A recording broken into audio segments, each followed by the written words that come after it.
Hello viewers, Sowcar Janaki அம்மா இறப்பதற்கு முன்பாக அவங்களுக்கு நடந்தது இதுதான். எல்லோருமே இந்த விஷயத்த மறைக்கிறாங்க. உண்மையை போட்டு உடைச்சு பேசியிருக்காங்க இவங்க வீட்டில் வேலை செய்யக்கூடிய பணிப்பெண். கடந்த ஜனவரி மாதத்தில் இருந்தே அம்மாவுடைய உடல் ஆரோக்கியத்தில் அவ்வப்போது சின்ன சின்ன பிரச்சனைகள் ஏற்பட்டாலுமே இறப்பதற்கு முன்பாக அவங்களுக்கு ஏற்பட்ட இந்த ஒரு விஷயம்தான் பார்த்தீங்கன்னா அவங்களுடைய இறப்புக்கே இப்போது காரணமாகி இருக்கிறது என்று உண்மையை போட்டு உடைச்சி கண்ணீர் விட்டு பேசியிருக்காங்க. இந்த விஷயம் எல்லாமே முன்கூட்டியே தெரிஞ்சிருந்தா நிச்சயமாக அம்மாவை காப்பாத்திருக்கலாம் அப்படின்னு சொல்லிட்டு ரொம்பவே எமோஷனல் ஆகி பேசியிருக்காங்க. அப்படி இவங்க இறப்பதற்கு முன்பாக இவங்களுக்கு என்னதான் நடந்திருந்துச்சு என்பது குறித்து பார்க்கலாம். அதுக்கு முன்னாடி இன்னும் நம்ம சேனலை சப்ஸ்கிரைப் பண்ணலன்னா சப்ஸ்கிரைப் பண்ணிடுங்க. அப்படியே பக்கத்தில் இருக்கக்கூடிய பெல் ஐக்கானையும் ப்ரெஸ் பண்ணிடுங்க. வாங்க வீடியோக்குள்ளே போகலாம். வயது மூப்பு மற்றும் உடல்நல பிரச்சனையின் காரணமாக நேற்றைய முன்தினம் மருத்துவமனையின் சிகிச்சை பலனின்றி இவங்க உயிரிழந்தாங்க. இவங்களுடைய இழப்பானது திரையுலகிலையும் சரி, குடும்பத்தார் மத்தியிலையும் சரி, ரசிகர்கள் மத்தியிலையும் சரிங்க மிகப்பெரிய சோகத்தை ஏற்படுத்தி இருக்கிறது. இந்த சூழ்நிலையில தான் இவங்களுடைய வீட்டில் வேலை செய்யக்கூடிய பணிப்பெண் பல திடுக்கிடக்கூடிய உண்மைகளை சொல்லியிருக்காங்க. அதாவது சௌகார் ஜானகி அம்மா பார்த்தீங்கன்னா ரொம்பவே எளிமையானவங்க. அவங்க கிட்ட பணம் இருக்கு, அவங்க முதலாளி அப்படின்னு ஒரு நாள் கூட எங்க கிட்ட அந்த கண்ணோட்டத்தோடு நடந்துக்கிட்டதே கிடையாது. என்னைய எப்போதுமே பேர் சொல்லி தான் கூப்பிடுவாங்க. அதே சமயம் நீ சாப்பிட்டியா அப்படின்னும் கேட்கக்கூடிய ஒரு நல்ல முதலாளினா அது இவங்க தான் அப்படின்னு சொல்லியிருந்தாங்க. அம்மா கூட நான் கிட்டத்தட்ட பார்த்தீங்கன்னா ரொம்ப வருஷ காலமாகவே இந்த வீட்டில் தான் வேலை செஞ்சுட்டு வரேன். கடந்த ஜனவரி மாதத்தில் இருந்தே அம்மாவுடைய உடல் ஆரோக்கியத்தில் பிரச்சனைகளானது ஏற்பட ஆரம்பித்தது. ஃபர்ஸ்ட் பார்த்தீங்கன்னா அம்மாவுக்கு இருதய பிரச்சனையானது இருந்தது. அதோடு பார்த்தீங்கன்னா முதுகு வலியும் அதே போல் கை வலியும் அதிகமாக இருந்தது. அதனால தான் பார்த்தீங்கன்னா மருத்துவமனைக்கே அம்மாவை அழைத்துட்டு போனோம். இந்த விஷயத்த அவங்களுடைய பொண்ணுக்கிட்ட சொன்ன உடனேயே அவங்களுடைய பொண்ணுமே அமெரிக்காவில் இருந்து உடனடியாக இங்கே வந்துட்டாங்க.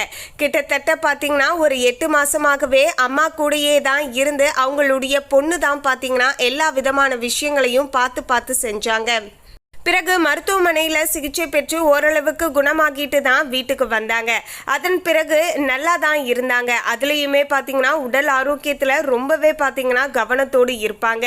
இந்த உணவு மட்டும்தான் பார்த்தீங்கன்னா சாப்பிடுவாங்க. விருப்பப்பட்ட உணவுகள், ஆசைப்பட்ட உணவுகள் எல்லாமே சாப்பிட மாட்டாங்க. எது உடல் ஆரோக்கியத்திற்கு நல்லதோ அதை தான் சாப்பிடுவாங்க. அதுலேயுமே ரொம்பவே லைட்டாக தான் சாப்பிடுவாங்க. அன்னைக்கு இரவு கூட பார்த்தீங்கன்னா எப்போதுமே இரவு நேரத்தில் பால் குடிச்சிட்டு பழம் சாப்பிடக்கூடிய வழக்கம் தான் இவங்களுக்கு இருந்துச்சு. அதே போல தான் அன்றைய நாள் கூட பார்த்தீங்கன்னா நான் தான் எடுத்துட்டு வந்து கொடுத்தேன். நல்லா தான் சாப்பிட்டாங்க. சாப்பிட்டதுக்கு அப்புறமேட்டு தான் பார்த்தீங்கன்னா லைட்டாக நெஞ்சு வலிக்கிற மாதிரி இருக்கு, அப்படியே பதற்றமாக இருப்பது போல இருக்கு அப்படின்னு சொன்னாங்க. சொல்லி கொஞ்ச நேரத்துக்குள்ளேயே பார்த்தீங்கன்னா அப்படியே முகமெல்லாம் வேர்க்க ஆரம்பிச்சிருச்சு. அதனை தொடர்ந்து பார்த்தீங்கன்னா மூச்சு விடவும் கொஞ்சம் சிரமப்பட்டதை நாங்கள் பார்த்துருந்தோம். சரி இதுவுமே சரியாகிடும், ஹாஸ்பிட்டல் கூட்டிகிட்டு போயிட்டு வந்தால் அம்மா நல்லபடியாக வீட்டுக்கு வந்துடுவாங்க அப்படின்னு தான் நாங்கள் எதர்ச்சியாக நினச்சோம். எப்போதும் போல் சின்ன சின்ன உடல் அசௌகரியம் ஏற்படும் இல்லையா, அது போல தான் இந்த விஷயமும் இருக்கும். அம்மா சரியாகி வீட்டுக்கு வந்துடுவாங்க அப்படின்னு தான் நான் நம்பிக்கையோடு இருந்தேன். ஆனால் இந்த முறை அம்மா வீட்டுக்கே வரலை. அவங்களுடைய உயிர் போய் அவங்களுடைய உடல் மட்டும்தான் இந்த வீட்டுக்கு வந்திருந்துச்சு. இதை எங்களால் கொஞ்சம் கூட ஏற்றுக்கவே முடியல அப்படின்னு சொல்லிட்டு அந்த பணிப்பெண் ரொம்பவே எமோஷ்னல் ஆகி அழுதுருக்காங்க. அம்மாவுக்கு மூச்சு விடுவதில் தான் ரொம்பவே சிரமம் ஏற்பட்டு இருந்திருக்கு. இந்த விஷயம் இன்னுமே கொஞ்சம் முன்கூட்டியே தெரிஞ்சிருந்தா எப்படியாவது அம்மாவை காப்பாற்றிருக்கலாம். ஆனால் கடைசி நேரத்தில் பார்த்தீங்கன்னா அவங்க மூச்சு விடுவதில் ரொம்பவே சிரமப்பட்டிருந்தாங்க. அதுலேயுமே அம்மா என்கிட்டலாம் சொல்லியிருக்காங்க. அதாவது நான் ஒரு 3 பக்க டைலாக்கை பார்த்தீங்கன்னா மூச்சு விடாமலாம் நான் பேசுவேன் அப்படின்னு எல்லாம் சொல்லியிருக்காங்க. அவங்களுடைய திரை அனுபவங்கள் பற்றி கூட என்கிட்ட நிறைய விஷயங்கள் சொல்லியிருந்தாங்க. அப்படிப்பட்ட அம்மா இன்னைக்கு அந்த மூச்சு விடுவதில் சிரமப்பட்டு இப்படி இறந்துட்டாங்க அப்படிங்கிற விஷயத்த என்னால் கொஞ்சம் கூட பார்த்தீங்கன்னா ஏற்றுக்கவே முடியல. இந்த வீட்டில் வேலை செய்யக்கூடிய எல்லோர்கிட்டையுமே அம்மா ரொம்பவே சகஜமாக பேசுவாங்க. அதோடு பார்த்தீங்கன்னா அவங்களுக்கு நம்ம சாப்பாடு கொடுக்கும்போது நீ சாப்பிட்டியா அப்படின்னு கேட்கக்கூடிய ஒரு நல்ல குணம் கொண்டவங்க தான் அம்மா. இப்படி பார்த்தீங்கன்னா நான் எந்தவித முதலாளியுமே பார்த்ததில்ல. எங்ககிட்ட ஒரு நாள் கூட முதலாளி போல நடந்துக்கிட்டதே கிடையாது. உங்கள் வீட்டில் என்ன பண்ணுறாங்க, குழந்தைங்க என்ன பண்ணுறாங்க, அவங்க என்ன படிக்கிறாங்க அப்படிங்கிற எல்லா விஷயத்தையுமே கேட்பாங்க. அதே போல் தீபாவளி பொங்கல்லாம் வந்தால் எனக்கு மட்டும் கிடையாது, என்னுடைய குடும்பத்தில் இருக்கக்கூடிய என்னுடைய பிள்ளைகளுக்குமே ட்ரெஸ் எடுத்து கொடுப்பாங்க. அதே போல் சம்பளத்தையும் அன்றைய நாள் எங்களுக்கு இரட்டிப்பாக கொடுப்பாங்க. ஸோ இப்படிப்பட்ட ஒரு நல்ல அம்மாவை நாங்கள் இழந்துட்டோம் அப்படிங்கிற விஷயத்த எங்களால் கொஞ்சம் கூட ஏற்றுக்கவே முடியல. நான் கொஞ்சம் கூட நினச்சே பார்க்கல. எப்போதும் போல் உடல் ஆரோக்கியத்தில் பிரச்சனை, அதனால் அம்மா போயிருக்காங்க, சரியாகிடும், 4-5 நாளில் சரியாகி வீட்டுக்கு வந்துடுவாங்க அப்படின்னு தான் நினச்சேன். இந்த முறை இப்படி வராமல் போயிடுவாங்க அப்படின்னு சொல்லி நான் கொஞ்சம் கூட நினைக்கல அப்படின்னு சொல்லிட்டு அவங்க பேசும்போதே எமோஷ்னல் ஆகி இருந்தாங்க. அந்த அவங்க பேச பேச அவங்க சொல்லக்கூடிய அந்த வார்த்தைகளை கேட்கும்போதே பார்த்தீங்கன்னா நமக்கே எமோஷ்னல் ஆகுதுங்க. அந்த அளவுக்கு பார்த்தீங்கன்னா அவங்க ரொம்பவே உருக்கமாக பார்த்தீங்கன்னா பேசியிருந்தாங்க.